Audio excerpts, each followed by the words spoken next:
changing. We're flying high, creating a complaint-free world. No more, no more complaining people. Their lives are changing. We're flying high, creating a complaint-free world. No more, no more. Today, I want to continue our conversation about How to Win Friends and Influence People by Dale Carnegie.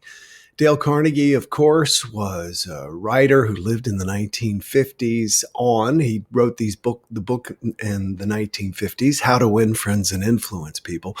And it's a handbook on how to deal with people and bring them to your way of thinking in some ways, but also more importantly, for you to go to other people's way of thinking. In other words, to be open to what other people are thinking. Carnegie talked about a story. He told a story about two men trying to get a calf into a barn, and they pushed and they pushed and they pushed the calf, and the calf just dug its hooves in and pushed back. And they could not get this calf to go into a barn. And finally, a woman walked over and she extended her finger and let the calf begin to nurse on it. And as the calf began to nurse on her finger, she slowly backed into the barn and the calf just followed along. The point he's making is that we need to make sure that people do and animals want to do something. We think about, how can I get somebody to do something? Well, you can only get somebody to do something if they really want to do it. And so we often approach, what can I say to this person to get them to do what it is I want them to do? In reality, what we need to do is to figure out how what it is we want aligns with that other person's values. So, give you an example. In the love languages books, I am words of appreciation and approval. That's my big thing. And if a person is in a relationship with me, if people express appreciation and approval for me, then I am far more likely to want to do something for them.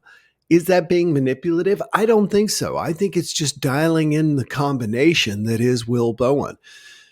We all are that way. So when we are wanting someone to do something for us or to move in a particular direction,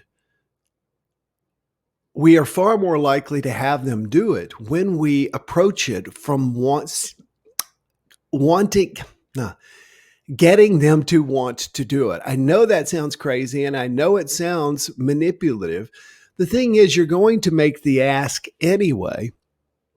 So try and figure out what it is that makes that person feel great.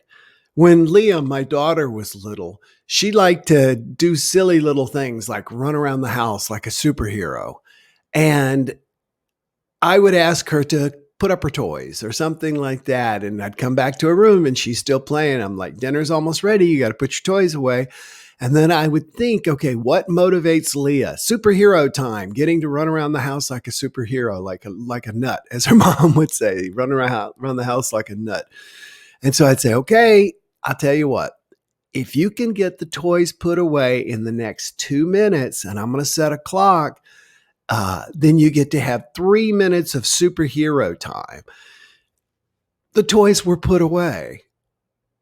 You could say I was being manipulative. You could also say that what I was doing was approaching it from something that she wanted.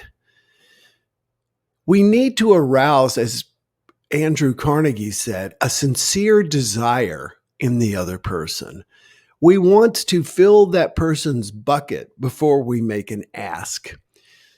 I think about Ken Blanchard, the author of The 1 Minute Manager and so many other great books. And in The 1 Minute Manager, he talks about the compliment sandwich. And that is, you compliment someone for a specific behavior, and then you ask for the new behavior that it is you want. I'd like for you to this way. I would like it if you this. And then you compliment the person again. And this is straight really out of How to Win Friends and Influence People, because you're making the person feel good in the beginning. You're giving a very direct ask. And then you're giving them that reputation to live up to that Dale Carnegie talks about.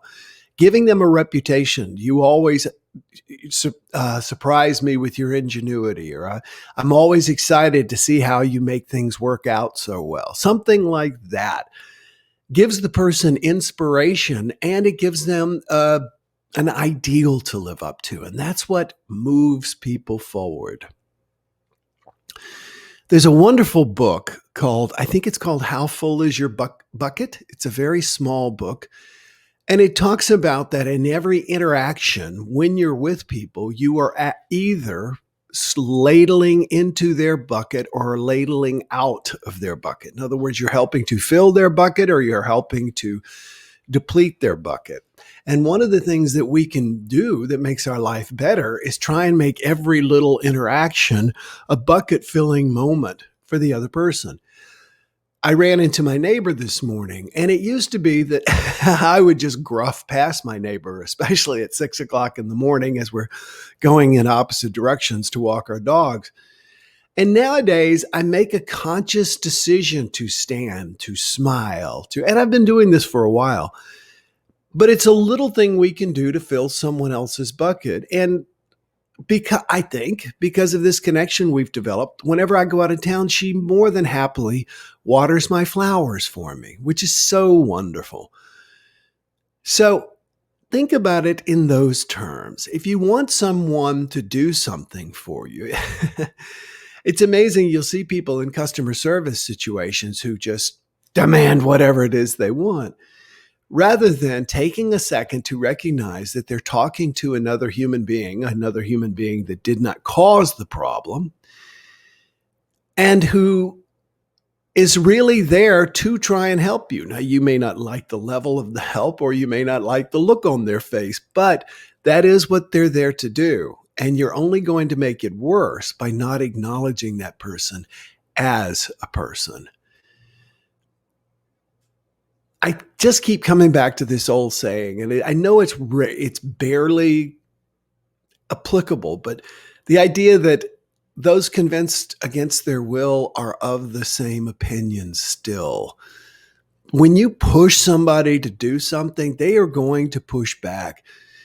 One of the things that I've discovered over the years, and I learned this, Tim Cook, I said before, is a big master of this in Apple, and that is that you want to, instead of telling somebody something, say, hey, what would you think about doing this? Or don't you think things would improve when we do this? Or what do you think about this idea? What do you think about how can we address this? Something along those lines, instead of saying, I want you to do A, B, and C.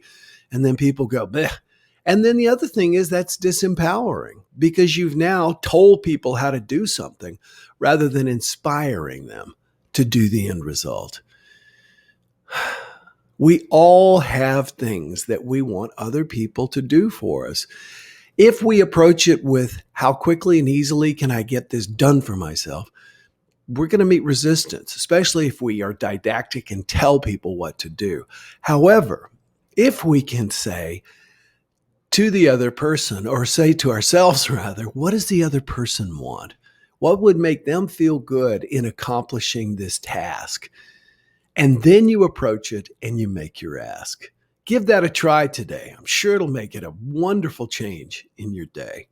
No more complaining people. Their lives are changing. We're flying high, creating a complaint-free world. No more complaining people. Their lives are changing.